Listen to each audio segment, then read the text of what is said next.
आज हम एक ऐसी यात्रा पर निकलने वाले हैं जहां समय सिर्फ बीतता नहीं बल्कि आकार लेता है। 460 करोड़ वर्षों की ये कहानी हम देखने जा रहे हैं।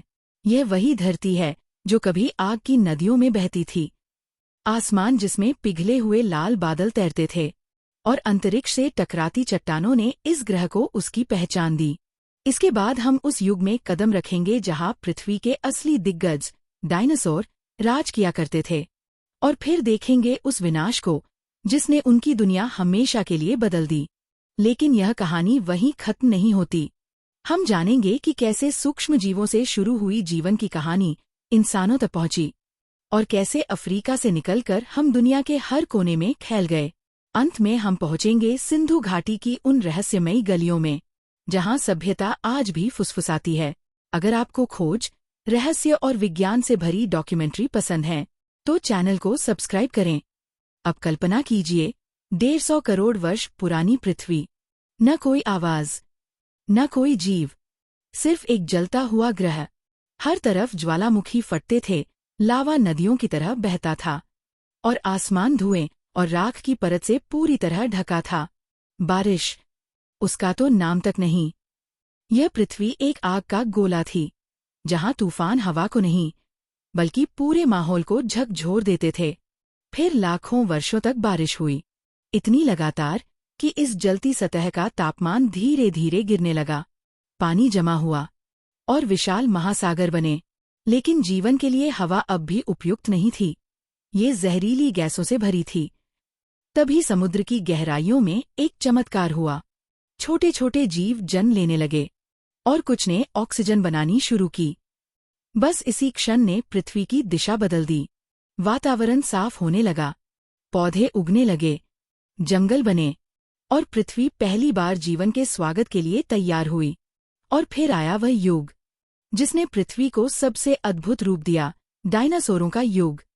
लगभग 23 करोड़ वर्ष पहले ट्राइसिक काल में पहले छोटे कद के डायनासोर दिखाई दिए, आकार में छोटे लेकिन फुर्तीले और तेज। समय बीतते ही उनका रूप बदलने लगा। कुछ घास और पेड़ों की ऊंचाई तक खाने के लिए विशाल बन गए, जबकि कुछ ऐसे मांसाहारी बने जिनके पंजे और दांत देखने मात्र से भय पैदा हो जाता था। धीरे धीरे पूरा ग्रह उनका साम्राज्य बन गया। घने जंगल, विशाल मैदान, ऊंची पर्वत श्रृंखलाएं, हर जगह उन्हीं का राज था। भोजन, जगह और शक्ति, सब कुछ उनके पक्ष में था। वे धरती के बेताज बादशाह बन चुके थे। पर यह तो उनकी कहानी का सिर्फ आरंभ था। आने वाले समय में उनकी दुनिया और भी विशाल होने वाली थी। समय बीतता गया और छोटे डायनासोर अब विशालकाय रूप लेने लगे। पृथ्वी जुरासिक काल में प्रवेश कर चुकी थी, वह युग जहां आकार की सीमाएं टूटने लगी थीं। इस युग में ब्रैकियोसॉरस जैसा दिग्गज जन्मा, 85 फीट लंबा और 40 टन से अधिक वजन, मानो चलता फिरता पर्वत हो। लेकिन जब लगा कि इससे विशाल कुछ नहीं, तभी आया टाइटेनोसॉरस, इतना बड़ा कि यदि यह किसी मैदान पर लेट जाए तो पूरा फुटबॉल मैदान उसके नीचे छिप सकता था। जब पृथ्वी थोड़ी शांत हुई, एक नई कहानी जन्म लेने लगी। दुनिया अब खतरनाक दिग्गजों से खाली थी, और यही वह मौका था जब छोटे, चुपचाप रहने वाले स्तनधारी जीव सतह पर आए। महीनों की ठंड कम होने लगी, हवा फिर से जीवन के लिए अनुकूल होने लगी और धरती पर हरी घास लौट आई। यह वह युग था जब छोटे जीवों को पहली बार सांस लेने की खुली जगह मिली। कुछ पेड़ों पर रहने लगे, कुछ जमीन पर दौड़ने लगे, और समय के साथ उनका शरीर और दिमाग दोनों विकसित होने लगे। इसी बदलते माहौल में अफ्रीका के घने जंगलों में एक नई प्रजाति दिखाई देने लगी, प्राइमेट्स। यही वे जीव थे जो भविष्य में बंदर, गोरिल्ला और अंततः इंसानों में विकसित होने वाले थे। लगभग 2.5 करोड़ वर्ष पहले अफ्रीका के भूगोल में बड़े बदलाव आने लगे। पहाड़ ऊंचे हुए, जंगल कम हुए और घास के विशाल मैदान फैलने लगे। इन नए मैदानों में भोजन की तलाश ने इन जीवों को एक अनोखा कदम उठाने पर मजबूर किया, 2 पैरों पर चलना। यह मानव विकास की यात्रा का पहला महान मोड़ था। समय बीतते बीतते लगभग 3 लाख वर्ष पहले पूर्वी अफ्रीका की धरती पर एक नई प्रजाति उभरी, होमोसेपियंस, हमारे पूर्वज। लेकिन यह दुनिया सिर्फ हमारी नहीं थी, अन्य मानव प्रजातियां भी मौजूद थीं, होमो इरेक्टस, होमो हैबिलिस और कई और। फिर भी होमो सेपियंस को अलग बनाता था उनका तेज दिमाग, एक ऐसा दिमाग जो कल्पना कर सकता था, योजना बना सकता था और भविष्य के लिए सोच सकता था। उनका शरीर तेज दौड़ने, गर्मी सहने और शिकार करने के लिए बना था। वे देखने सुनने में बेहद तेज थे, हर खतरे को पल भर में पहचान सकते थे।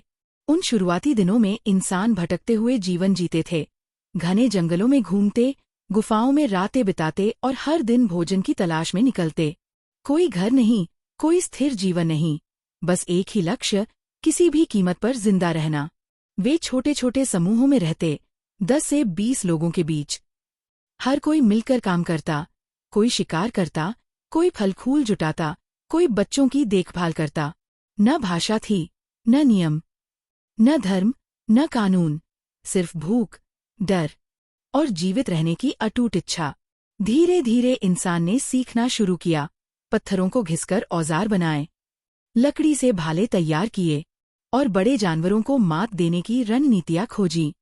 यह वही क्षण था जब इंसान ने अपने आप को प्रकृति की सीमाओं से ऊपर उठाना शुरू किया, और इसी यात्रा ने उन्हें अफ्रीका से बाहर निकलने की हिम्मत दी। सूरज निकलते ही उनकी एक ही चिंता होती, आज भोजन कहाँ मिलेगा। शिकार मुश्किल था, जंगल खतरनाक और हर कदम मौत के करीब ले जाने वाला। लेकिन समूह की ताकत ने उन्हें आगे बढ़ाया। जंगलों की इस कठिन जिंदगी ने इंसानों को सिर्फ जीवित रहना नहीं सिखाया, बल्कि देखने, सुनने और समझने की एक अद्भुत क्षमता दी। समय के साथ वे प्रकृति के हर संकेत को पढ़ने लगे। कौन सा जानवर किस दिशा में जाता है, कौन सा पौधा जहरीला है, कौन सी गुफा सुरक्षित है, इंसान सीख रहा था। रात को जब सब आग के चारों ओर बैठते, तो कोई भोजन पकाता, कोई बच्चों को शांत करता और कोई आसमान की ओर देखकर मौसम का अंदाजा लगाता। धीरे धीरे जंगल इंसान का दुश्मन नहीं रहा, बल्कि एक विशाल स्कूल बन गया, जहां हर पेड़, हर पत्थर, हर आवाज एक शिक्षक बन चुका था। यही वह समय था जब इंसान के भीतर एक नई शक्ति जागी, सोचने की, कल्पना करने की और कथाएं बनाने की शक्ति। वैज्ञानिक इसे कॉग्निटिव रिवॉल्यूशन कहते हैं। इंसान अब सिर्फ सामने दिखने वाली चीजें नहीं देखता था, वह उन चीजों को भी सोच सकता था जो मौजूद ही नहीं थी। वह योजनाएं बना सकता था, भविष्य के बारे में सोच सकता था और सबसे महत्वपूर्ण, अपनी बात दूसरों तक स्पष्ट रूप से पहुंचा सकता था। भाषा जन्म ले रही थी। अब इंसान सिर्फ चिल्लाता नहीं था, वह चेतावनी दे सकता था, समझा सकता था और एक साथ योजनाएं बना सकता था। और भाषा के साथ जन्म हुआ कहानियों का। अब इंसान सिर्फ हकीकत नहीं, कल्पनाएं भी साझा करने लगा। चांद पर कोई शक्ति है, आग में हमारे पूर्वज रहते हैं, इस जंगल में एक अदृश्य रक्षक है। ऐसी कहानियों ने हजारों अजनबियों को एकजुट कर दिया। जहां जानवरों के झुंड आकार में सीमित थे, इंसानों ने कहानियों की ताकत से हजारों, लाखों की सभ्यता बना दी। यही वह क्षण था जब इंसान ने प्रकृति से आगे निकलने की तैयारी पूरी कर ली। कहानियों ने इंसानों को कला की ओर भी ले जाया। गुफाओं की अंधेरी दीवारों पर बने चित्र, शिकार के दृश्य, रहस्यमयी आकृतियां, प्रकृति के प्रतीक, ये सब इंसान के अंदर छिपी भावनाओं का पहला प्रमाण था। अब वह सिर्फ जीवित रहने वाला जीव नहीं रहा, वह एक सोचने, यादें बनाने और दुनिया को समझने वाला प्राणी बन चुका था। भाषा और कला ने इंसानों को एक ऐसे रास्ते पर डाल दिया, जहां वे अपने भविष्य को खुद आकार देने वाले थे। फिर आया वह दौर जब इंसान ने अफ्रीका से बाहर कदम रखने का निर्णय लिया। लगभग हजारों साल पहले, आज के मध्य पूर्व, यूरोप, एशिया और ऑस्ट्रेलिया की ओर इंसानों का विशाल प्रवास शुरू हुआ। मौसम बदल रहा था, शिकार कम हो रहा था, लेकिन शायद एक और कारण था, जिज्ञासा। उस पहाड़ के उस पार क्या है, उस नदी के आगे क्या है। इंसान सिर्फ जीवित नहीं रहना चाहता था, वह दुनिया को देखना चाहता था। जैसे जैसे होमो सेपियंस अफ्रीका से बाहर फैले, उनकी मुलाकात उन प्रजातियों से हुई जो उनसे पहले ही दुनिया के अलग अलग हिस्सों में रह रही थीं। यूरोप में रहते थे शक्तिशाली निएंडरथल, मजबूत शरीर, कड़क हड्डियां और कठोर मौसम सहने की अद्भुत क्षमता। एशिया में बसे थे डेनिसोवंस, रहस्यमयी, कम ज्ञात परंतु अत्यंत सक्षम मानव प्रजाति। लंबे समय तक माना जाता रहा कि इन प्रजातियों के बीच सिर्फ संघर्ष हुआ होगा, लेकिन नई खोजें एक बिल्कुल अलग कहानी बताती हैं। डीएनए की गहराइयों में मिले प्रमाण बताते हैं कि इंसान सिर्फ लड़े नहीं, वे एक दूसरे के साथ जिए भी। हमारी नसों में आज भी निएंडरथल और डेनिसोवन डीएनए की झलक मौजूद है। यानी उन मुलाकातों में सिर्फ जंग नहीं थी, बल्कि रिश्ते थे, परिवार थे और साझा जीवन था। यही कारण है कि आधुनिक एशिया, यूरोप और ऑस्ट्रेलिया की कई आबादियों में इन प्राचीन प्रजातियों की छाप मिली है। कुछ वैज्ञानिक मानते हैं कि वे पूरी तरह विलुप्त नहीं हुए, बल्कि हमारे भीतर ही समा गए। उनकी कहानी खत्म नहीं हुई, वह हमारे अंदर जीवित है। जैसे जैसे होमो सेपियंस ने दुनिया को बसाना शुरू किया, धरती ने अपना रुख बदला। लगभग 20,000 वर्ष पहले एक कठोर, ठंडी और निर्दयी युग आया, अंतिम हिम युग। तापमान तेजी से गिरा, समुद्र बर्फ में बदलने लगे और धरती पर सफेद चादर फैल गई। इंसान छोटे समूहों में एक दूसरे के सहारे जिंदा रहे। बर्फीली हवाएं, महीनों तक चलने वाली रातें और भोजन की भयानक कमी, ये वह दौर था जिसने इंसान की सहनशीलता को परखा। फिर भी इंसान डटा रहा। उसने जानवरों की खाल पहनी, आग को करीब रखा और गुफाओं को अपना किला बना लिया। हजारों साल बाद पृथ्वी ने एक और करवट ली। सूरज की रोशनी धुंध को चीरकर नीचे आने लगी, बर्फ पिघलने लगी और पहाड़ों की सफेद चादर के नीचे से मिट्टी झलकने लगी। नदियां बनी, झीलें बनी और धरती ने एक बार फिर जीवन को पुकारा। इंसान, जो अब तक शिकार के पीछे भटकता था, पहली बार रुका। उसने सोचा, क्या मैं यहाँ रह सकता हूँ? क्या मैं इस जमीन को अपना घर बना सकता हूँ? यही वह क्षण था जहाँ से सभ्यता की कहानी शुरू होती है। लेकिन यह सफर आसान नहीं था। दुनिया का मैदान खाली नहीं था, वहाँ पहले से ही अन्य मानव प्रजातियां मौजूद थीं। यूरोप में निएंडरथल मजबूती से बसे थे और एशिया के विशाल विस्तार में डेनिसोवंस का प्रभाव था। शारीरिक ताकत में होमो सेपियंस भले पीछे हों, पर उनकी सबसे बड़ी शक्ति थी संगठन, योजना और जिज्ञासा। वे समूह में चलते, आग का बेहतर इस्तेमाल करते और उन जगहों पर भी बसते जहां पहले कोई टिक नहीं पाया। इंसान ने उफनती नदियां पार की, पर्वत श्रेणियां लांघीं और तपते रेगिस्तानों को मात दी। वे दूर दूर तक फैलते गए, ऑस्ट्रेलिया तक पहुंचे, यूरोप के मैदानों में उतरे और बहुत बाद में अमेरिका की धरती तक जा पहुंचे। सोचिए, एक छोटा सा जीव जो कभी अफ्रीका के जंगलों में छिपकर जीता था, अब पूरी दुनिया पर अपनी पहचान छोड़ रहा था। यही वह समय था जब इंसान ने केवल जीवित रहना नहीं, बल्कि संस्कृति बनाना, नए ठिकाने बसाना और दुनिया को आकार देना शुरू किया। लेकिन इस महान यात्रा की कीमत भी बड़ी थी। इंसान जहां जहां गया, कई विशालकाय जीव और नाजुक पारिस्थितिकियां मिटती चली गईं। यह बहस आज भी जारी है, क्या इंसान का फैलना प्रगति था या विनाश? पर एक बात तय थी, होमो सेपियंस अब किसी एक जगह का कैदी नहीं था। वह सीमाओं को पार कर चुका था और पृथ्वी के हर कोने में अपनी मौजूदगी दर्ज करा चुका था। जब इंसान यूरोप पहुंचा, उसका सामना बर्फीली हवाओं और लंबे, कठिन सर्दियों से हुआ। तापमान शून्य से बहुत नीचे गिरता और रातें जैसे खत्म होने का नाम नहीं लेती। वहां उसने जानवरों की खाल पहनना सीखा, आग को करीब रखा और गुफाओं को अपना ढाल बनाया। इंसान समझ गया, ताकत से नहीं, हालात के हिसाब से खुद को बदलकर ही जंग जीती जाती है। फिर आया तपता हुआ रेगिस्तान, जहां पानी नहीं, छां नहीं। वहां इंसान ने रेत के बीच रास्ते तलाशे, कुएं खोदे और झुलसा देने वाली गर्मी से बचने के लिए रात के साए में सफर किया। पहाड़ों की चोटियों से लेकर अमेज़न जैसे जंगलों तक इंसान ने अपना निशान छोड़ा। सबसे अद्भुत बात, यह सब बिना किसी नक्शे, बिना किसी कंपास, बिना जीपीएस और बिना आधुनिक दवा के। यही थी इंसान की असली सुपर पावर, हर मुश्किल में ढल जाना और हार न मानना। जब हमने कहानी शुरू की थी, तब देखा कि होमो सेपियंस अफ्रीका में जन्मे और फिर बाहर निकले। लेकिन क्या वे दुनिया में अकेले थे? नहीं। रास्ते में उन्हें ऐसी प्रजातियां मिली जो इंसानों जैसी दिखती थीं, पर हमसे अलग थीं। निएंडरथल और डेनिसोवंस। लंबे समय तक माना गया कि इनके बीच खूनी जंग हुई होगी, मगर नई रिसर्च कहती है, कहानी सिर्फ लड़ाई की नहीं थी, बल्कि मेल मिलाप की भी। हमारे भीतर आज भी उनका डीएनए मौजूद है, यानी वे पूरी तरह मीटे नहीं, बल्कि हमारी नसों में समा गए। अब कहानी आती है उस दौर पर जब पृथ्वी अचानक डरावनी हो गई। लगभग 20,000 वर्ष पहले अंतिम हिम युग ने दुनिया को बर्फ से ढक दिया। तापमान गिरा, समुद्र जमने लगे और धरती पर सफेद चादर फैल गई।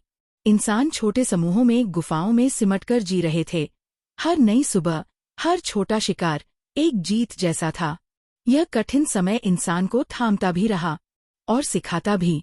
उसने प्रकृति के इशारे पढ़ना सीखा, धैर्य, योजना और साथ रहने की ताकत समझी। फिर लगभग 11,000 वर्ष पहले धरती ने करवट बदली। सूरज की रोशनी तेज हुई, हवाओं का रुख बदला और बर्फ धीरे धीरे पिघलने लगी।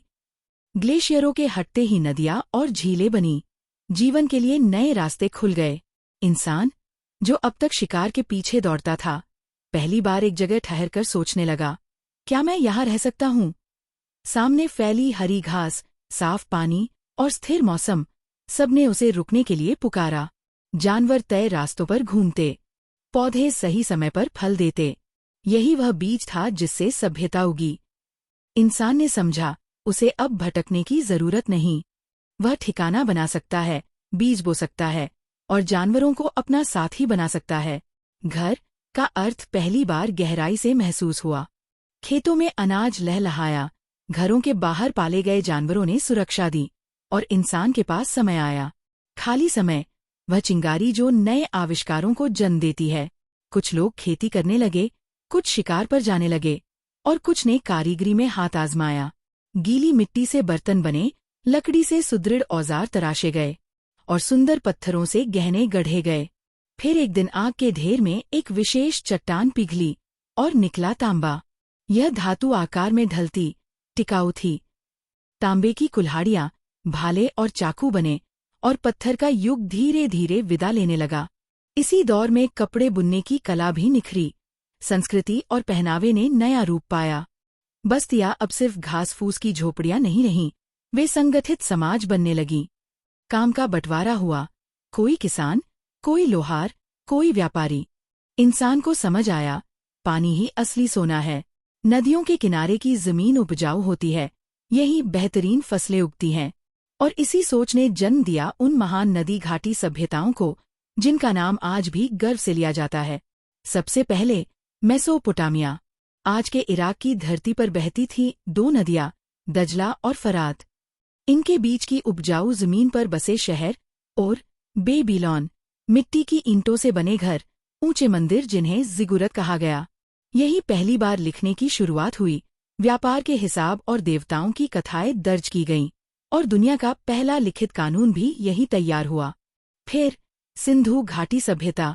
मेसोपोटामिया से बहुत दूर, आज के भारत और पाकिस्तान के इलाकों में सिंधु नदी के किनारे बसे शहर हरप्पा और मोहनजोदड़ो। सीधी सड़कें, घरों में अपने कुएं, पक्के बाथरूम और सबसे अद्भुत बात, जमीन के नीचे फैला नालियों का जाल। इतने बड़े शहर, फिर भी राजा या बड़े युद्ध के स्पष्ट निशान नहीं। मानो यह लोग शांति और कारीगरी को अपना धर्म मानते हों। धीरे धीरे दूर दराज की ये सभ्यताएं एक दूसरे से जुड़ने लगीं। सिंधु घाटी की मोहरें मेसोपोटामिया में मिलीं। ये संकेत था कि इंसान अब मीलों लंबा सफर तय कर व्यापार करना सीख चुका था। वह सिर्फ जी नहीं रहा था, बल्कि अपने विचार, अपनी कला और अपनी संस्कृति को दुनिया में फैला रहा था। जैसे जैसे गांव शहर बने, काम बढ़ा, भीड़ बढ़ी और समाज को एक नेतृत्व की जरूरत महसूस हुई।